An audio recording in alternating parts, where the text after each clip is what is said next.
Welcome, Stashers, to another episode of Stache Sports.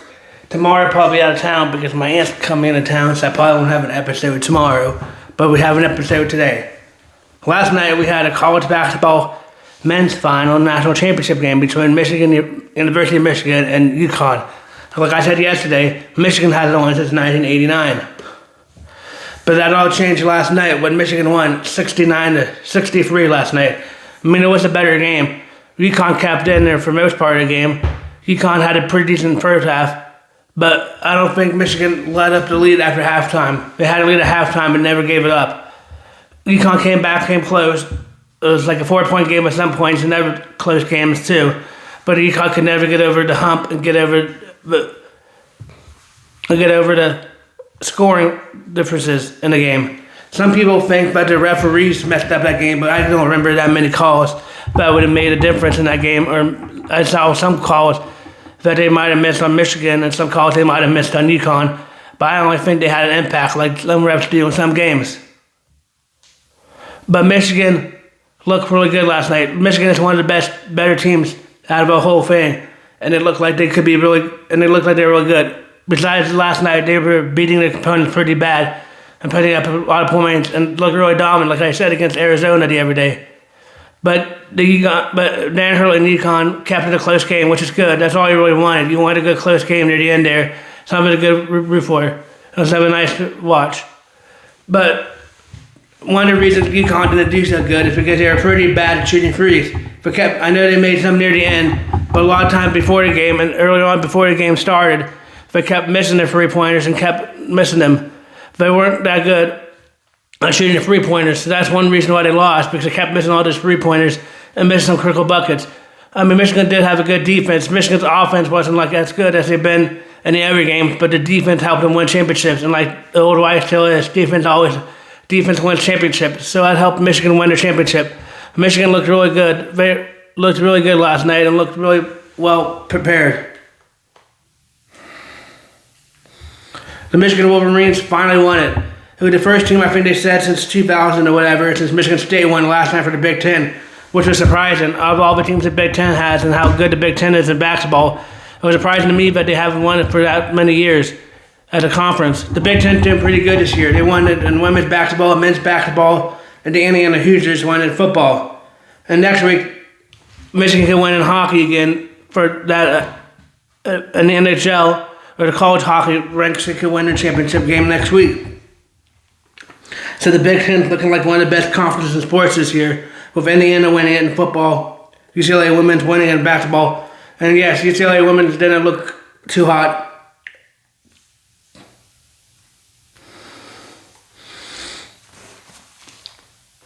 The UCLA women's won pretty big against South Carolina Gamecocks. Forgot to mention that yesterday, but they looked pretty good against the South Carolina Gamecocks. Can't believe how good the UCLA women's did. I thought that would be a lot closer game, but it wasn't, and UCLA women's showed out why. So congratulations to the UCLA women's.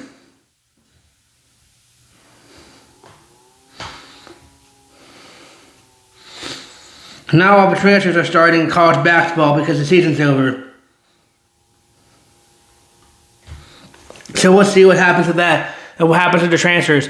Last night it was shown during the game that the whole starting five for the University of Michigan was all transfers. This is the first time ever that all starting five has been transfers and made it this far into the final championship game.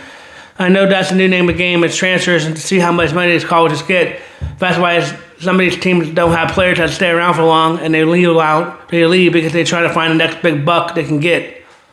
I mean, I get it. Some teams, some players, or some people don't like to transfer. I mean, I don't mind it. I get it. But some of these smaller teams like UCF might not have much funds as like other teams like Michigan or something. So they might not be able to get as many transfers as Michigan can get. And then some people can say that, yeah, Michigan bought the championship because they had to have transfers. But they're just playing by the rules of the game. So I don't think it's buying the championship game to help Michigan win. Michigan did look really good last night and looked really good.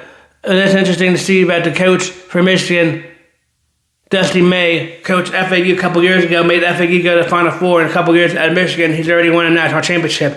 So you also have to have a good coach no matter if you have the transfers. Because some of these teams that are higher up, like Duke and some of these other teams, didn't make it as far. that have a higher pay money, but definitely make coach his boys up well and look good. But it's a good thing to have a good coach, even if you do have transfers, which is the name of the game. I know that's going to be hard because a lot of these teams get transfers these days.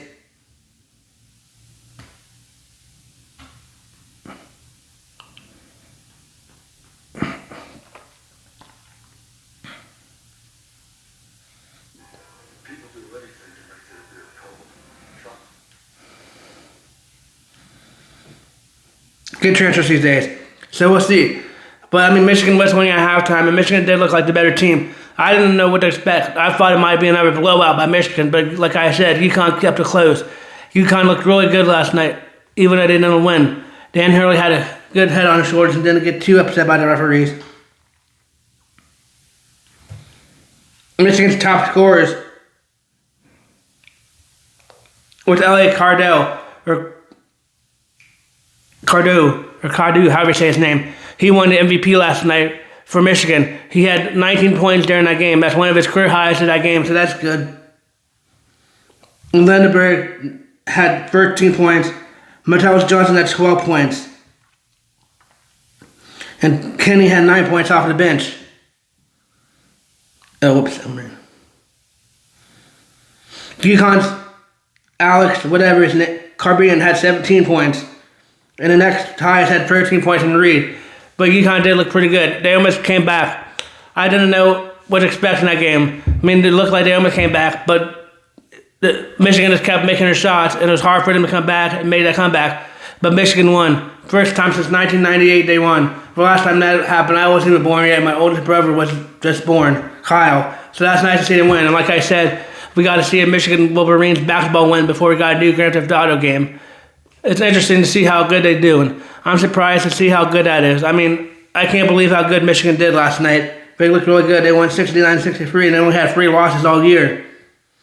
It is a good coach, Dusty May. I'm glad he's staying in Michigan, not going anywhere else, because he could have built a good program there. Wish he would have stayed at FAU, but I know he gets more money at Michigan and has a lot better chance of being in a championship game like he did last night because he can get those transfers. And I get it.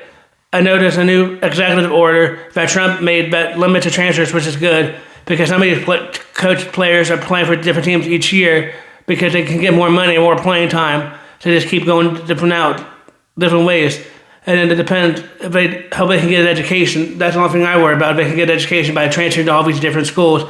Because sometimes they might be really good college players, but not might work out in the NBA or NFL or the previous sports. But it's going to be interesting to see. And some of these players are staying longer to better themselves or staying longer because now they can get more money. I mean, I get it. Sometimes you might want to stay if you're not going to be a high pick because you can get more money playing at your college, or you can try to better yourself in a draft next year, like some of these quarterbacks who are staying this year. But we'll see. But good season for both of them. Michigan won and was able to cut down the nets in Indianapolis. But it's a good game to see Michigan win. And my dog won the whole bracket, and I won some brackets with my friends in Collins League, because I picked Michigan, but it's nice to see Michigan win. I mean, like Charles Barkley said, that Michigan team was one of the best teams to play all basketball season and looked really good. And no wonder why they won the whole thing, but they looked really good, and they're one of the top teams to play. I mean, they looked super good, but they looked really good. But 69-63 was good. I mean, if their offense was playing better and their offense was playing like they did in other games, it could be that UConn's defense and UConn's strategy was just different in different teams, which, I mean, I get it. But if their offense was playing good, it might not have been a closer game. I thought Michigan was going to win it going in, and I would have bet against Michigan if I was a gambler man, but I don't gamble. But I probably would have bet for Michigan to win the whole thing last night, but they won. Martell M. Johnson Jr. had 10 rebounds, so that's good. But I don't know what people are talking about the refs. I don't think the refs, like I said earlier in the video, I don't think the refs really made an impact to the game. I don't think they changed the outcome. I think it was a close game, and I don't think the refs really did it. I think the refs did miss a call at the end of the second period, at the end of the first half, that would have gave Michigan some foul shots. I think they should have done that. That's some place they would have missed. But I don't know what the people complain about the refs.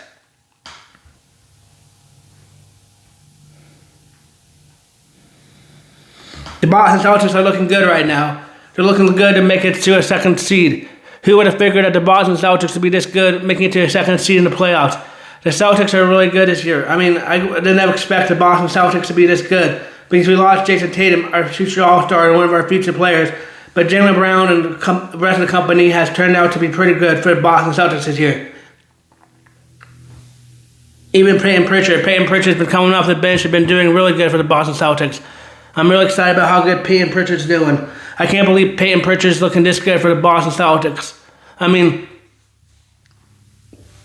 and how good they're doing. Can't believe that they're still number 2 without losing, and I still can't fathom the fact that Jason Tatum's back this early from a torn Achilles when that's really a long time to come back from a torn Achilles. But we'll see. I mean, basketball playoffs are heating up right now. Some of these teams are looking to make a wild card and make a name for themselves in the basketball world. Right now, he'll talk about the standings before we get into the Celtics game tonight.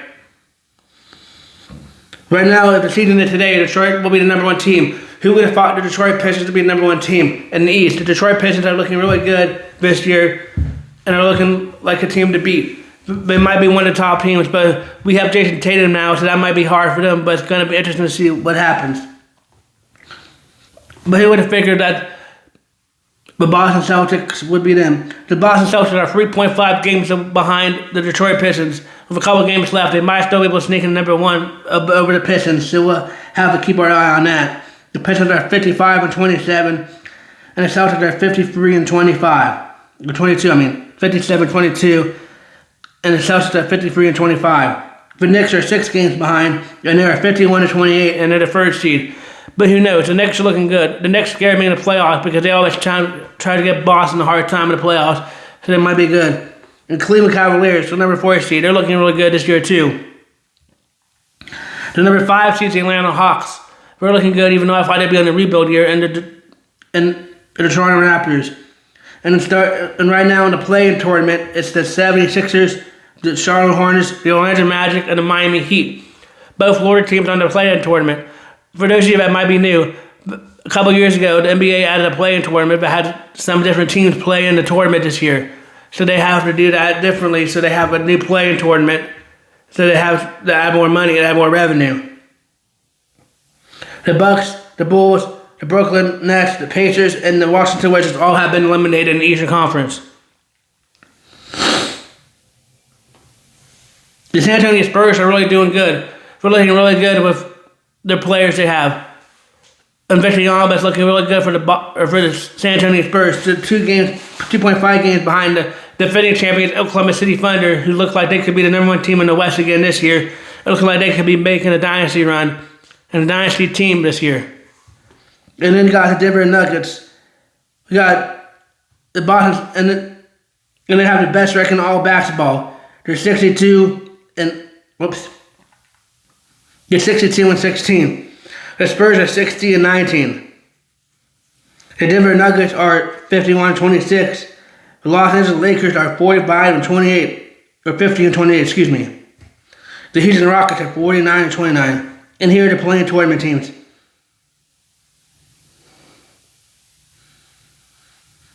The Minnesota Timberwolves, the Phoenix Suns, the LA Clippers, the Portland Trail Blazers, and the Golden State Warriors.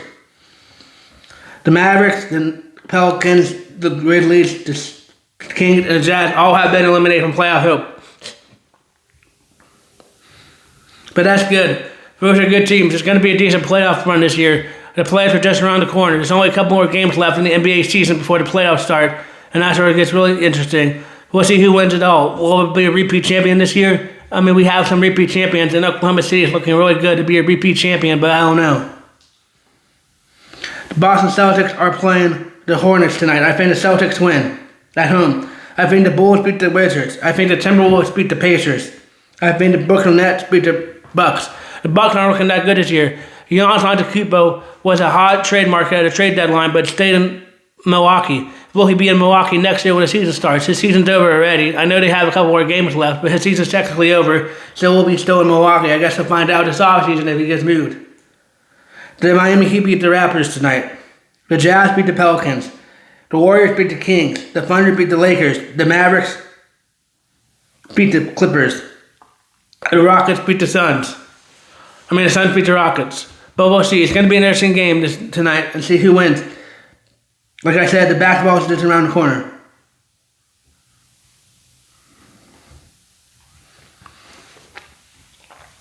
Tomorrow, I think the Cavaliers beat the Hawks.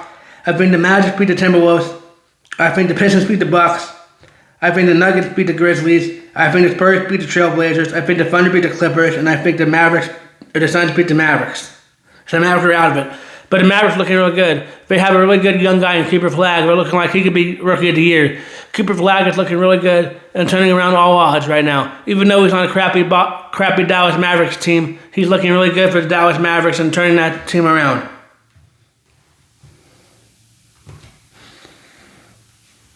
The NFL draft, which is a few weeks away. I still think the Steelers should draft a receiver number 1 or maybe an offensive lineman since we lost Isaac Salamalu. But we had news today that projected number one overall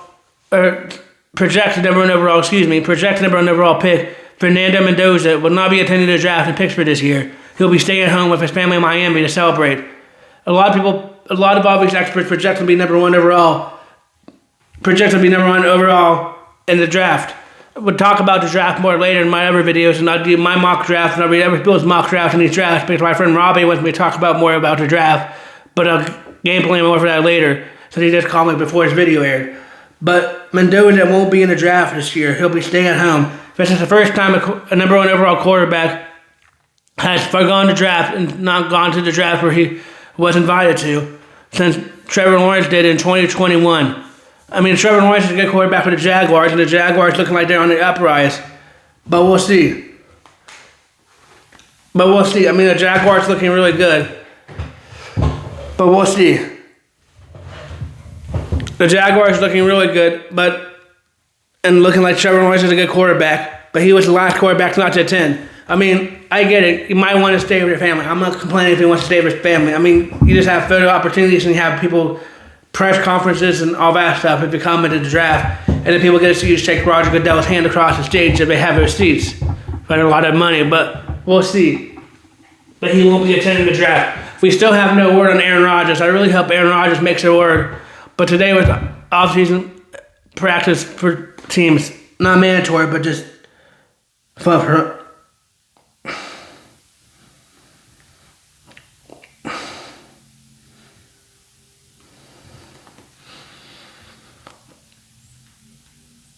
Dexter Lawrence from the New York Giants demanded a trade yesterday. It'll be interesting where Derek Lawrence goes. He's a good defensive player. Where will he land up? And how big of a stupid price is the New York Giants looking for if they do trade him?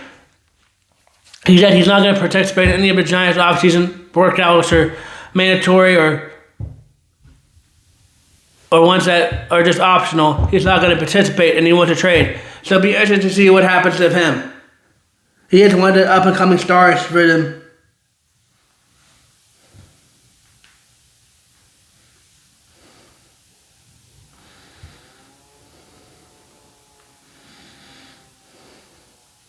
But we'll see.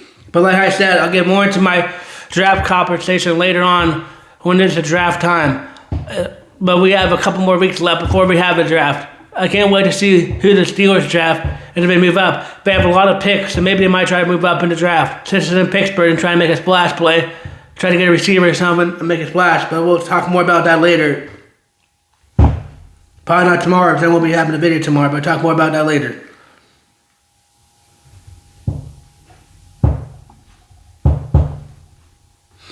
But I don't blame Mendoza for not showing up to the draft. I mean, maybe he wants to have time with his family and enjoy his family and that's his personal opinion. I don't know what to expect for that, but we'll see what happens. I don't know what to do. I mean, I know he's probably going to go to the Raiders unless the Raiders mess up, but who knows now? Since the Raiders signed Kirk Cousins, I mean, Kirk Cousins could be a backup or could be a bridge quarterback, and maybe they might not start him. And the last time a number one overall quarterback that had to start was Carson Palmer in 2003. So would he go down the same route as Carson Palmer and not start? Or would they draft him and start him and just have a good backup, a good mentor? And even though they're paying him $20 million to be a backup, would they just have a good backup or a good mentor in Kirk Cousins? It's going to be interesting to see what happens to the Raiders. I mean, that might be good for the Raiders because then it alleviates the pressure on Mendoza if he gets drafted by the Raiders. But he doesn't have to be the number one day starter. if they decide to go that route, like I just said, and have the quarterback start.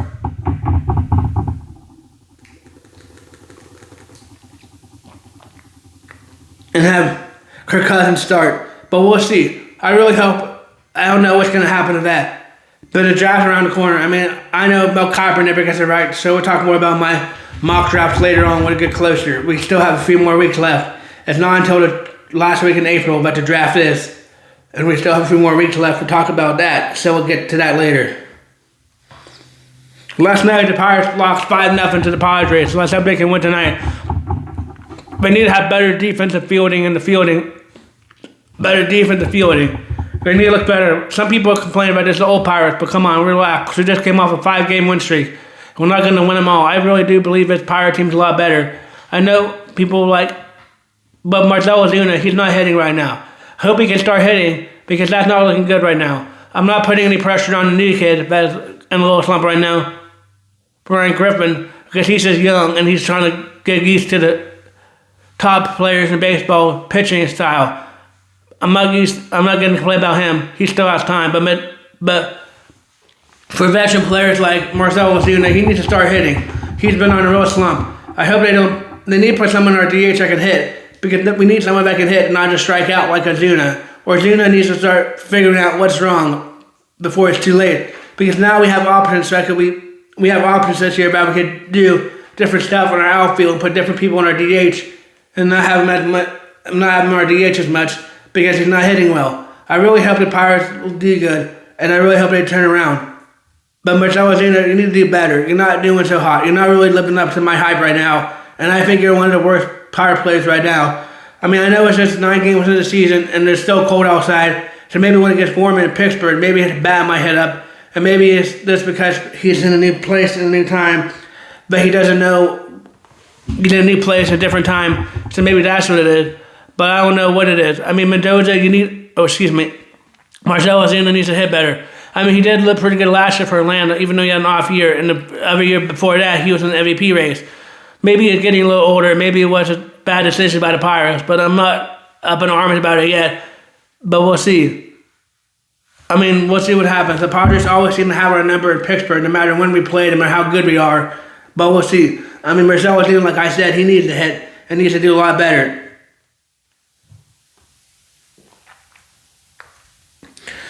The Tampa Bay Rays beat the Cubs yesterday in Tampa Bay at Tropicana Field. They fixed the Tropicana Field because a couple years ago, or last year, the roof got torn off by a hurricane, so they had to play in the minor league ballpark, but now they're back in Tropicana Field and they won 6-4. The Indians lost to the Orioles 4-2. The Pirates lost 5-0, but they had 7 hits. The Pirates need to start getting players across the base when they have 7 hits. That's a lot of hits, but they need to start having people be able to get the players across the base, be able to make noise for themselves when they have people on the base. That's something that they had trouble with last year. I said they can fix that. I mean, I know we're looking a little better than last year so far. I know it's only 9 games in, so I'm not panicking yet, but that's something that they need to fix when they get people on base.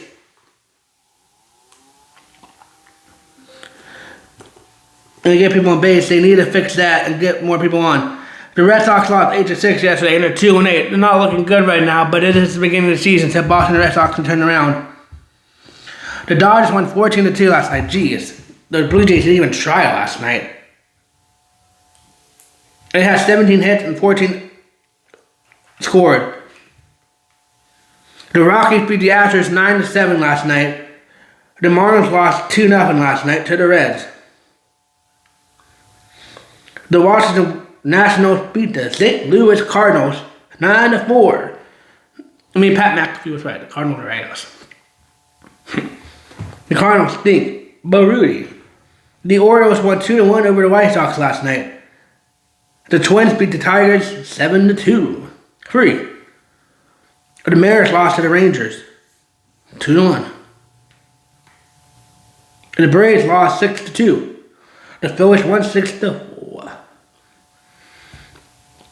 But tonight, Paul Skeens pitches his first game at home against the San Diego Padres. I think the Pirates bounce back tonight, and I think they beat the Padres. I think they take Game 2 and tomorrow's our rubber series to see who wins the series when Mitch Keller pitches tomorrow. But I think the Pirates win tonight against the Padres with our best pitcher on the baseball mound, Paul Skeens.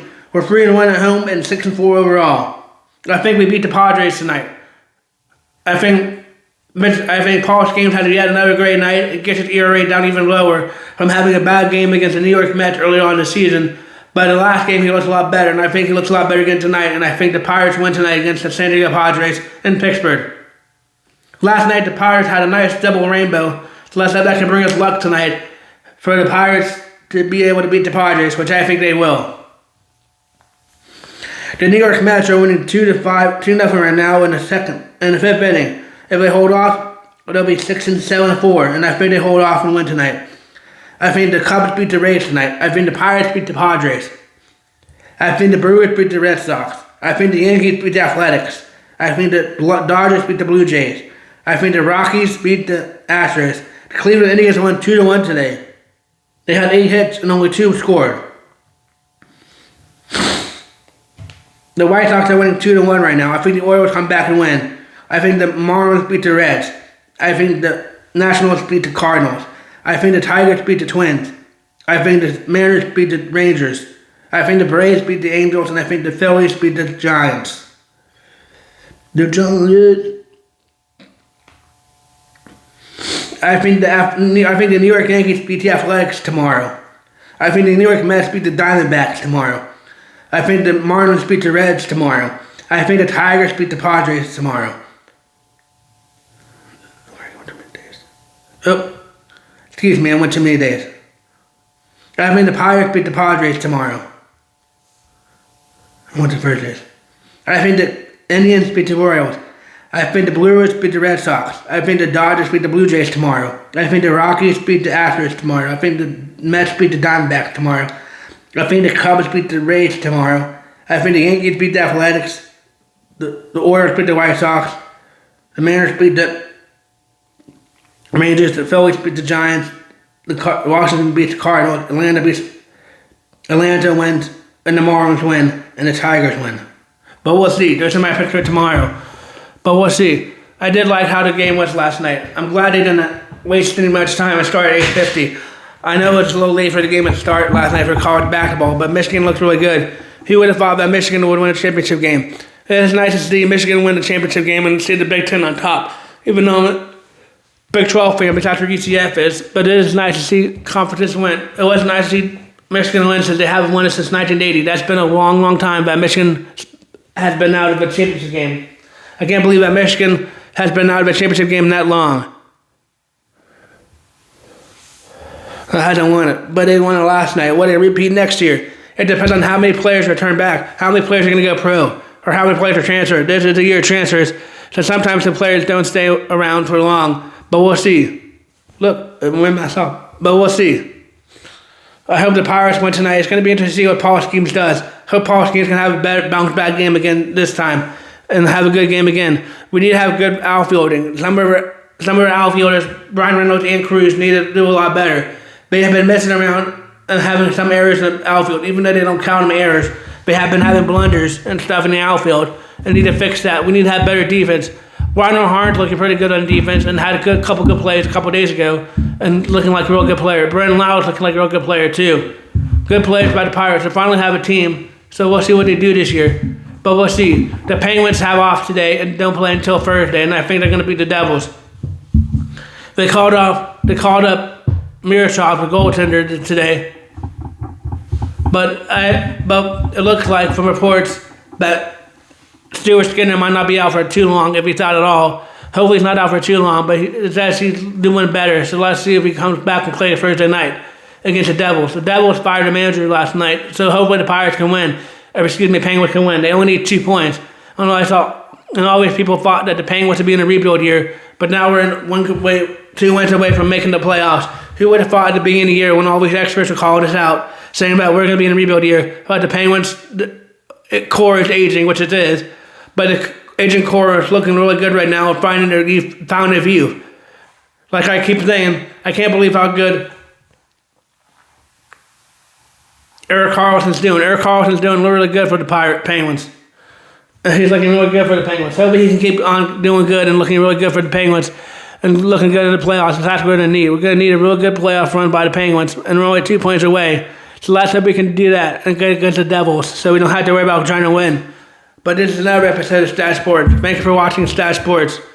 If you watched the game last night, let me know. I thought it was a good game. I didn't think the refs messed it up a lot, but let me know down below. Also, let me know. I can also talk about my videos.